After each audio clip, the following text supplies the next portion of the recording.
Mesdames et messieurs, bonsoir et bienvenue à cette émission de On s'en parle.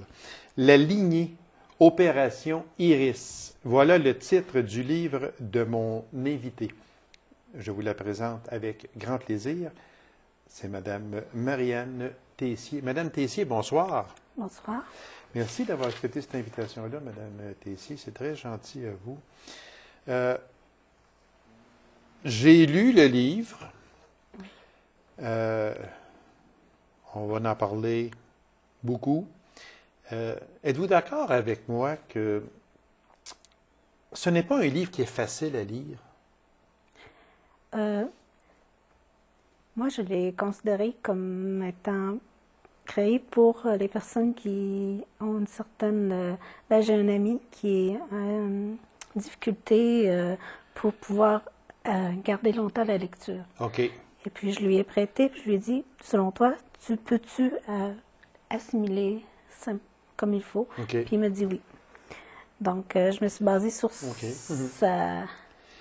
Parce que c'est un peu spécial, il faut le dire. C'est même, je vais enlever le mot un peu, c'est un livre spécial, mais intéressant à lire. Très intéressant, il faut le dire. C'est très intéressant à lire. C'est votre premier livre? Oui. Moi, il y a une chose dans ça.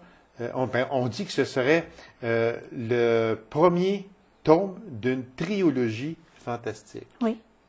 Ça veut dire qu'on lit celui-là, puis il y en aura deux autres qui seraient censés suivre. Oui. C'est quand même spécial parce que j'ai hâte de lire le deuxième parce que ça laisse beaucoup de questions sans réponse. Oui, c'est la mise en place de beaucoup de situations. C'est ça. Alors, c'est la mise en place pour le tome 2, oui. Qui sera la mise en place pour le tome 3. J'en suis persuadé, c'est ça un peu qui s'en vient? Oui. Oui. Étant dyslexique, est-ce qu'on peut dire que ce fut tout un défi personnel que d'écrire un livre pour vous, parce que vous êtes une personne atteinte de dyslexie? Oui.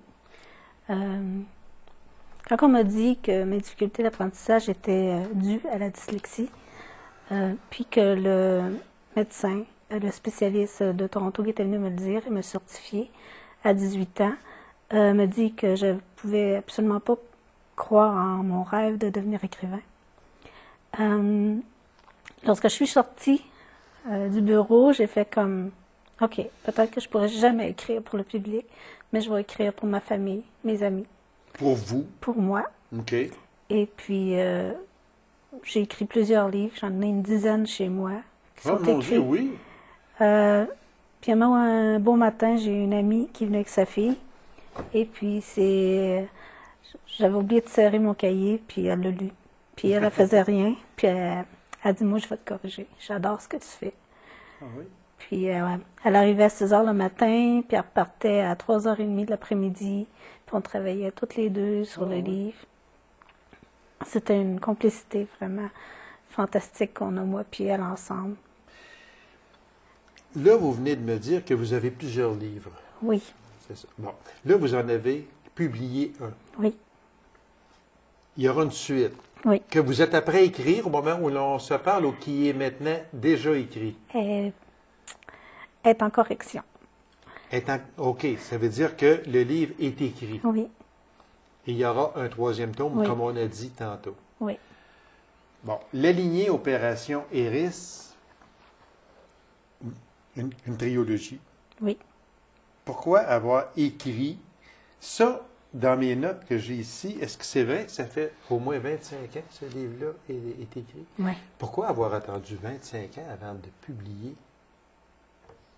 Parce que je n'avais pas personne pour me corriger. OK.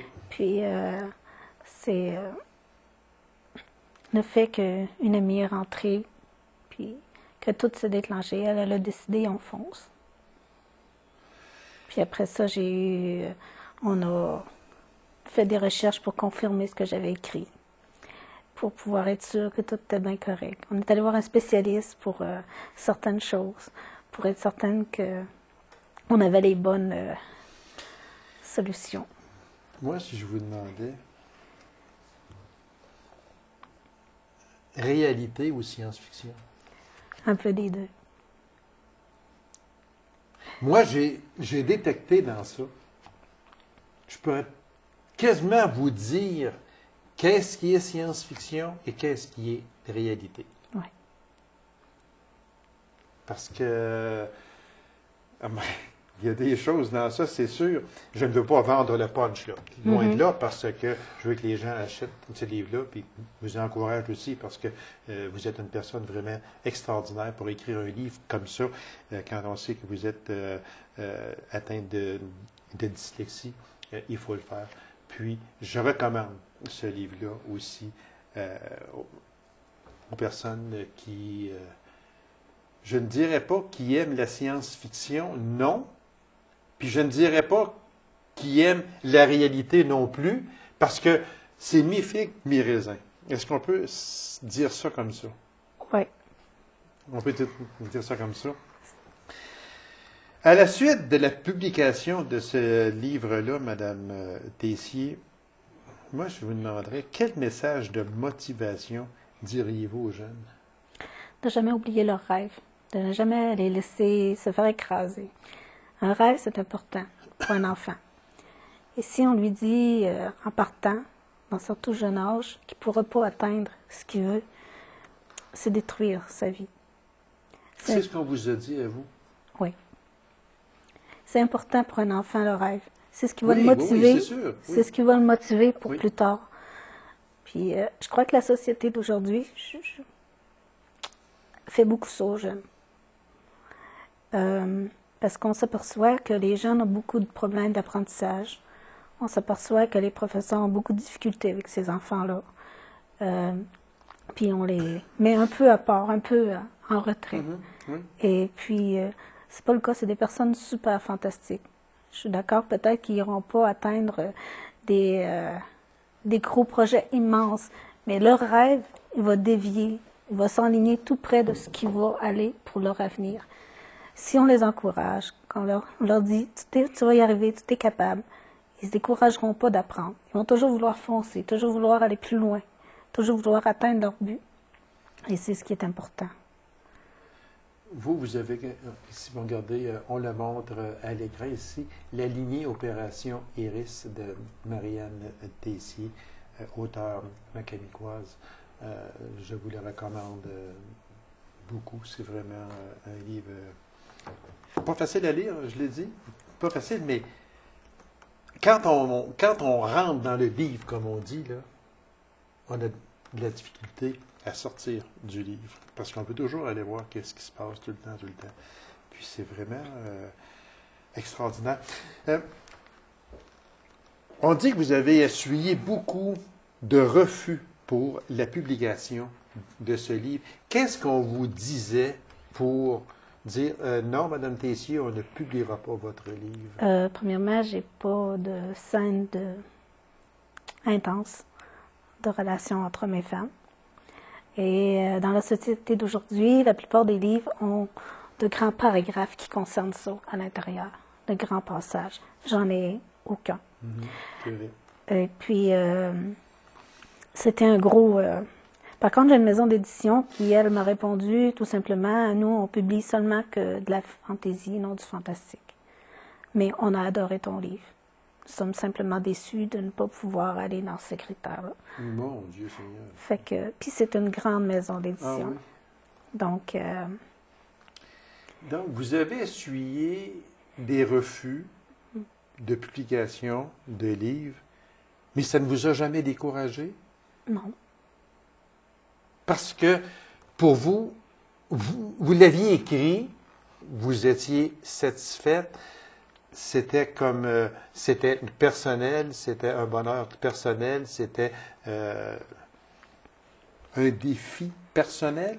Alors, pour vous, ça vous suffisait. S'il est publié, tant mieux? Ben, pas vraiment, mais Non. mon amie, elle a toujours dit, on va foncer, on va continuer. On n'abandonne pas, on tient la gouvernail, malgré la tempête, on va continuer. J'ai mes personnes qui sont mes critiqueurs en tant que tels, qui l'ont lu. J'ai le parent, le chanteur de Macamé, qui l'a lu, qui l'a adoré, qui l'a...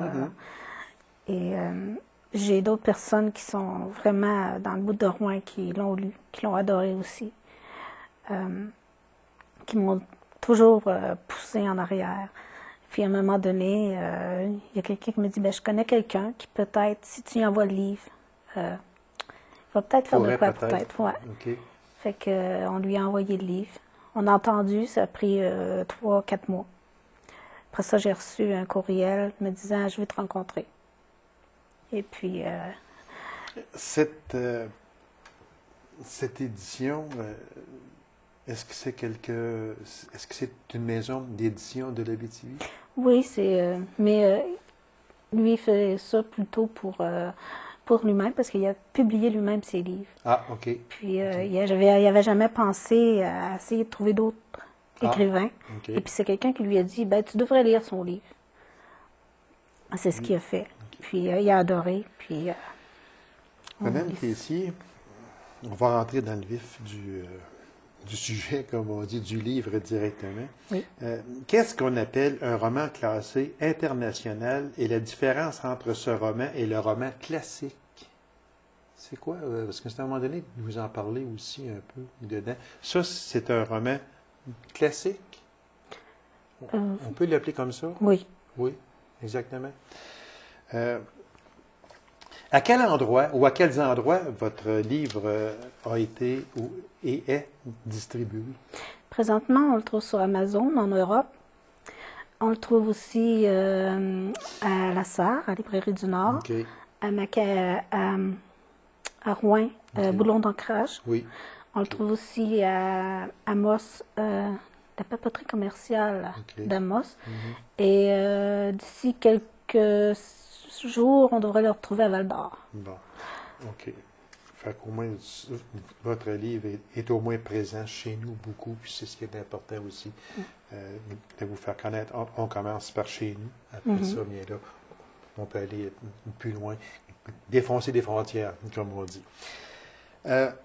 Madame Tessier, vous avez dit, et je vous cite, être dyslexique, c'est être mis en retrait. Oui, Et vous l'avez vécu. oui. Parce que bien souvent, lorsque tu es dans une classe, tu as des difficultés, les autres enfants ne comprennent pas pourquoi toi, tu ne peux pas performer autant que les autres. C'est dur pour un enfant de se faire mettre de côté par les autres.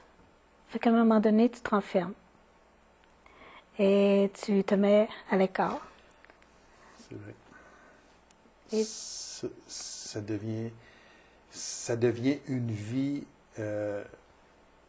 intime, ça devient une vie où on est seul. Oui. Les autres ne veulent pas se mêler à nous et vice-versa. Vous ne vous mêlez pas aux autres. C'est ça. Ça devient une vie monotone. Oui. Par contre, ben, j'avais l'écriture. Puis avec l'écriture, ben, j'avais des personnages avec qui je pouvais jouer. Donc, c'est l'écriture qui vous a sauvé. Oui. L'écriture, c'est un côté où je pouvais avoir un peu me confier à des personnages, les mettre en difficulté. Si j'étais fâchée ou en colère, c'était pas autour de moi, mais c'était mes personnages qui étaient en difficulté, qui avaient des problèmes, qui avaient certaines... C'est vraiment intéressant. Alors là, j'avais dit qu'on irait dans le livre, mais on n'est pas allé, mais là, on va y aller, Madame Tessier, dans votre livre. D'où vient ce titre-là, la lignée Opération Iris? Opération Iris vient du fait que c'est une division qu'on a appelée Iris, et c'est l'opération en tant que telle pour aller en aide aux personnages en difficulté. La lignée fait rapport au global du livre, des 3 livres. Vous dédiez ce livre à ceux qui ont des problèmes d'apprentissage et vous écrivez en début du livre, et il est bien noté, vous êtes capable de grandes réalisations, ne laissez personne éteindre votre passion. Oui. Est-ce que ça veut dire, Madame Tessier, que si vous n'auriez pas eu l'écriture, vous ne seriez pas ce que vous êtes aujourd'hui? Oui. Est-ce que vous seriez ici? Non. C'est l'écriture qui vous a sauvé? Oui. On va aller avec des extraits du livre, si D'accord. vous me permettez. Est-ce que vous croyez que s'immiscer dans l'esprit de quelqu'un, on peut avoir un aperçu de ses rêves? Moi, je crois que oui. Je crois que si on lit à l'intérieur d'une personne, on peut savoir ce qu'il désire le plus au fond de son cœur. Mais comment on fait pour entrer dans l'esprit de quelqu'un? C'est un peu de la télépathie. Oui, exactement, oui. C'est ce que mon personnage, Ivan, Oui. fait. C'est en posant des questions, puis en voyant des images apparaître, qu'il peut savoir la réponse de ce qui attend. En créant une barrière mentale, on ne peut plus accéder à des pensées chez une autre personne. Oui. Ça, ce sont tous des extraits de votre Oui. livre. Comment on crée une barrière mentale? C'est un travail très, très, très complexe. Ceux qui me l'ont expliqué, c'est une façon de se protéger. Ce sont des protections qui se mettent en soit en mettant une image quelconque qui peut empêcher les autres de lire, ou soit en se protégeant eux-mêmes par un aura quelconque qui est différente, qui peut empêcher la personne de lire. Vous, est-ce que vous croyez aux talismans? Est-ce que les talismans ont des pouvoirs? Si on en croit l'Antiquité, la société a beaucoup cru en ces choses-là. Tout comme on pourrait dire que des personnes vont croire au pouvoir des pierres, au pouvoir de l'encens. C'est une façon de se donner du courage, une façon de pouvoir avoir plus de force en soi. Mais certains vous diraient que telle pierre nettoie l'énergie, telle pierre fait telle chose, telle autre pierre est là pour ta protection. Le talisman d'Hyperborée, Oui. est-ce que c'est de la réalité ou de la fiction? Ça existait vraiment dans l'époque celte. C'est une croix sortie avec 12 rayons de petites pierres rondes qui ressemblent à une croix. Ainsi, les 4 rayons à l'intérieur pouvaient permettre de connaître les directions du nord, aussi de l'est, de l'ouest. Ça servait à beaucoup de choses. C'était un talisman qui permettait de voir plein de... Est-ce que c'est ce que je montre à l'écran présentement? Au centre, complètement au centre. OK.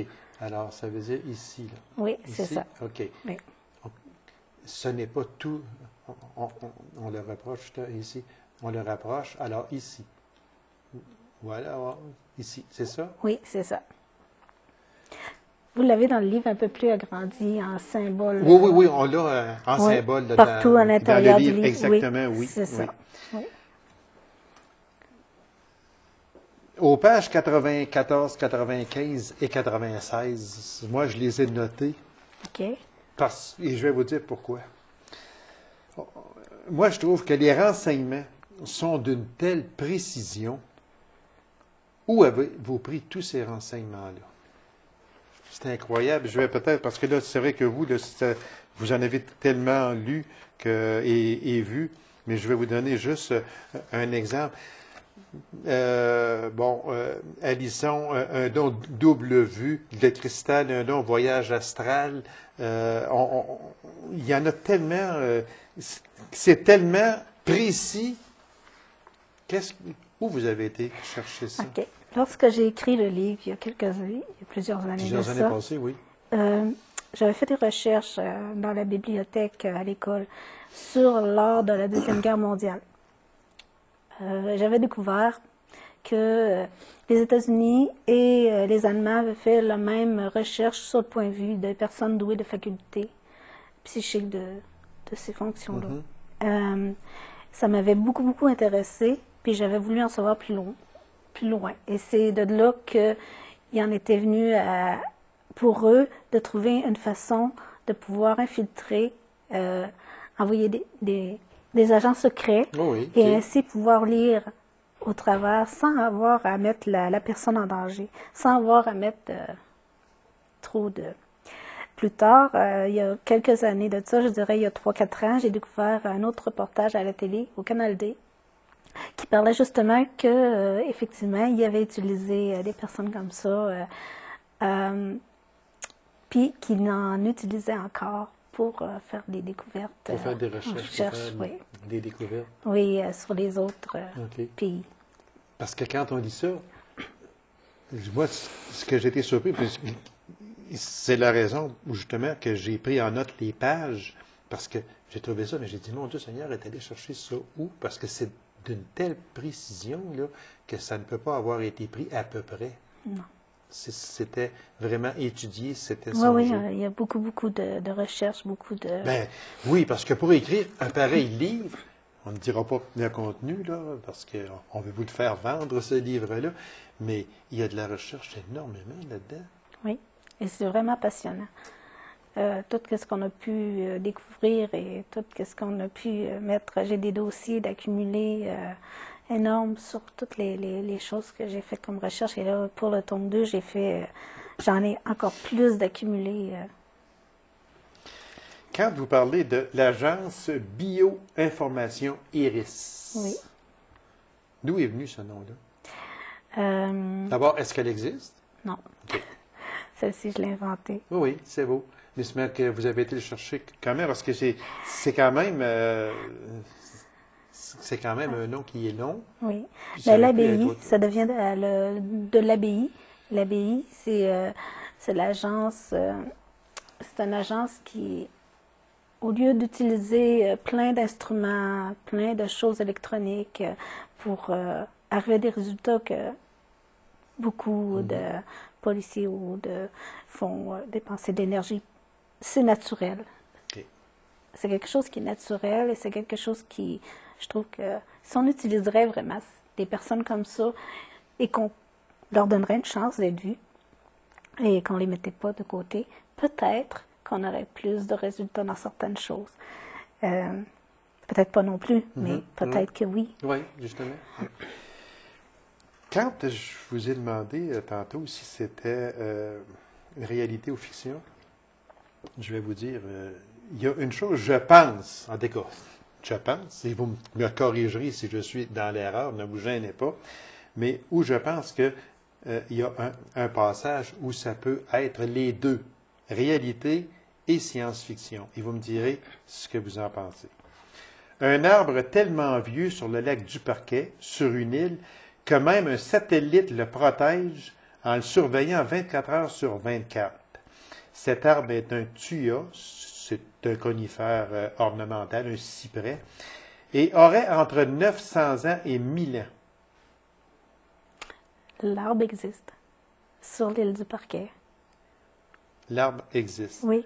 OK. C'est donc dire que quand vous dites ici le côté réalité, c'est que l'arbre existe, est-ce que le côté science-fiction, on peut dire qu'un satellite le protège? Moi, je crois que oui.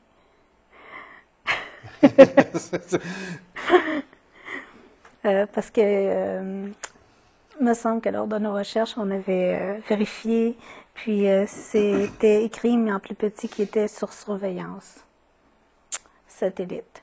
Parce que il y a quelques années de ça, aux États-Unis, il y avait eu un arbre aussi vieux et il n'était pas sur protection temps élevé, puis il a été détruit.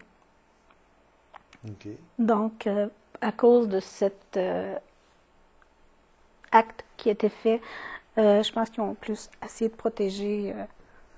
Mais qu'est-ce qui vous dit, je m'excuse si je veux aller plus en profondeur sur ça, parce que moi, ça m'a accroché beaucoup, beaucoup. Qu'il y ait un arbre de 1000 ans, oui, ça, c'est une chose possible, là, mais qu'on le protège. Qu'est-ce qui vous dit qu'on le protège par satellite? Moi, c'est ça. Est-ce que Est-ce que, quand vous avez écrit, oui, il y a un arbre, je sais qu'il y en a un, je l'ai peut-être vu, ou un vieux m'a dit que il existe sur telle île, etc. Mais là, est-ce que vous avez rajouté qu'il est sur protection satellite? Qu'est-ce qui vous dit qu'il est sur protection satellite? Ben, je crois que je l'ai lu quelque part. OK.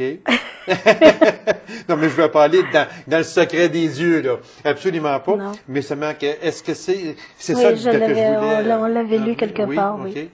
D'ailleurs, même à l'intérieur de l'historique, il y a une grotte qui figure exactement sur l'île. OK. Pas aussi grande que celle dedans décrit, mais OK. il y a une grotte aussi. OK. Madame Tessier, est-ce que vous connaissez l'hypnose? J'ai un peu parlé avec des personnes qui faisaient de l'hypnose. Parce que vous en parlez pour Ariel, Oui, et puis les faits sont tellement précis qu'on ne peut que s'empêcher de dire, bien, elle connaît l'hypnose. on a fait beaucoup de recherches pour s'approfondir parce que au tout début, quand on avait écrit, on a eu une petite critique qui disait élabore plus grand, explique plus en détail, va chercher plus d'informations et telle chose devrait plus être vers telle affaire, selon un hypnotiseur. Donc, on a plus élaboré et plus expliqué en détail ce qui en était, ce qui pouvait être les... Est-ce que vous vous êtes déjà fait hypnotiser? Une fois.